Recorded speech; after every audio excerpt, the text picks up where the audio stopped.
शिवसेनेचा बालेकिल्ला असलेला दारव्हा विधानसभा क्षेत्रामध्ये अनेक कामं प्रलंबित आहेत. त्या निकाली निघताना या ठिकाणी दिसत नाही अशी अनेक जणांकडून या ठिकाणी ओरड होत आहे. या संदर्भात आपल्यासोबत डॉक्टर उत्तम राठोड आहे. भाऊ, काय परिस्थिती सध्या या ठिकाणी विधानसभेची आहे? कशा प्रकारे या ठिकाणी तुम्ही जे आहे तुम्हाला जर सीट मिळाली तर तुम्ही या ठिकाणचा चेहरामेहरा कसा बदलवणार, काय सांगणार? जय महाराष्ट्र. सर्व मतदारसंघातील बंधू आणि भगिनींनो, आपणा सर्वांना मी आवर्जून सांगू इच्छितो की आदरणीय उद्धव बाळासाहेब यांच्याकडून जर उमेदवारी मिळाली तर आपण निश्चितच या मतदारसंघाचा चेहरामोहरा बदलवणार आहोत, यात मुळीच शंका नाही. मागील बऱ्याच वर्षापासून विकास कामाच्या नावावर कोणतेही विकास झालेले नाही.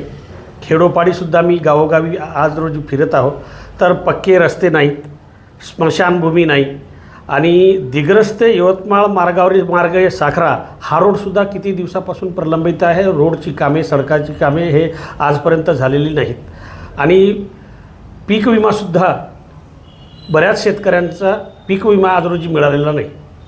तर असे अनगणित कामे आहेत जे अजूनही ती कामे मार्गी लागलेली नाही, तर ती कामे निश्चितच करण्यात येईल. सर्वांनाच आपण योग्य वेळी सर्वे करून त्यांना आर्थिक मदत शासनाकडून निश्चित देण्यात येईल अशा प्रकारचा आपण तिथे सर्वे करून त्यांना मदत करण्याचा प्रयत्न करणार आहोत.